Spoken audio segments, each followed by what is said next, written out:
Good morning. I'm just out checking where our free-range chickens have been laying, and one. There were 6 chickens laying here. Now there is just 1. So they're hiding their eggs again. This is great. Chickens are great when they start laying until they start hiding their eggs from you. Yeah, check this out. Beautiful flowering trees, but the odd thing we've found so far is we're not seeing honeybees. And I don't know why. If that's normal for here or what, but where are the pollinators? So we're gonna keep an eye on that. That may be a problem when we get the garden going and we have our fruit trees blooming. So, all right. So, here, let's head back. Looks like I don't have any chickens in the Temple of the Chickens, as my kids would call it. Okay, so we ended up taking a day off. Things got really busy, and we ended up having to, again, adapt to some things that we found that were unique to the spot that we have put the raised beds, and some of that is uneven ground. And so we had to take the mulch that we were going to use on top of the fabric and put it under the cardboard, and then use some stone that had broken and were in the garden to level out a few of the boxes. We also found that some of these boxes are taller than others and that the slope is a little bit more than we expected. So choosing the right box for the right spot to make it look even is important. So that required yesterday us switching boxes around and so on, and picking up some wood chips. So now, instead of the bark, we have these cedar wood chips that we're putting in. We still have a bunch in the truck to unload. So we got the cardboard and landscape fabric down here, and my husband unloaded some of the chips. Now the chips are also taking care of some of the areas that are uneven, and so we will have to go back and add some in certain places. Again, here we removed the landscape fabric from other places in the yard, put the mulch that was in it in our wheelbarrow, and then moved it, staked it down, moved on. So now we have 4 boxes moved. 3 of these were not the original boxes that were there. And then we're going to hopefully get 2 more in today, and then we're going to have to evaluate where we're going to put the rest.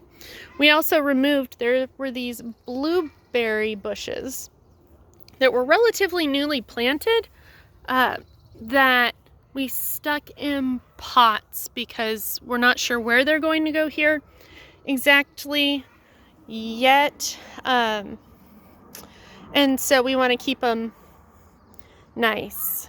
So in these apple bins are going to go this, all of the trees that we have removed, plus some that we're going to remove probably tomorrow, and that's pretty slow going, honestly, to cut them up into pieces to fit them in here. Then we need to mow, so we're going to put the mowing clippings over those, and then the top 6 to 12 inches will be topsoil that we will bring in. And since these are 4x4 bins, that's going to take some time. So likely tomorrow or the next day I'll show you kind of each phase of this. And by the end of the weekend, hopefully we'll be putting out the lettuce and the cabbage. I think that we'll keep the tomatoes and the peppers in the greenhouse much longer. Oh, I will have to show you the corn. We have great news on that. This is going to have to be cut out. The way we cut it to try to use it as sod seems to be starting to take in the areas we moved it to. So we're going to stay with it. Put the fencing in. Again, now we're moving into hopefully Sunday. You know, always the list is always longer than what we can actually get done in one day. The focus is going to be probably finishing 2 of these boxes to completion without paint. We'll line the inside with some plastic to keep them from rotting out, and then getting some of our starts transplanted as they've gone crazy growing with the beautiful weather and are outgrowing their pots. But the dream is that we'll have the fence go along here, and we're going to take it past the tree. So we have this beautiful, I believe it's a flowering cherry. Again, no honeybees.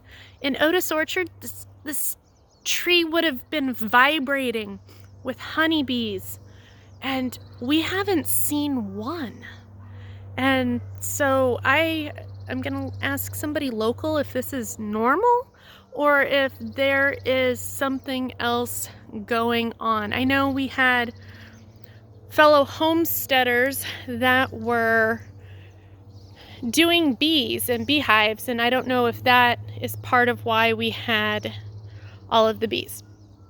Anyway, so the dream that's not gonna happen this weekend. I'll just I want it to, but I don't think so. So the fence is gonna come out to here, square up with right here. We're gonna take this mound out, move the rocks, and then the fence will end right here. And so then what will happen is the arbor will go right here. And then I'm wondering if these blueberries should go here, and we will trench that, or one on this side and one on the other. It's not going to be a symmetric garden, so I'm not sure symmetry is going to be quite right for those. Or maybe we'll just put them next to each other. 2 different varieties so they can cross-pollinate, assuming the pollinators show up and we're not just out here with Q-tips trying to pollinate things. And so that is where we are headed.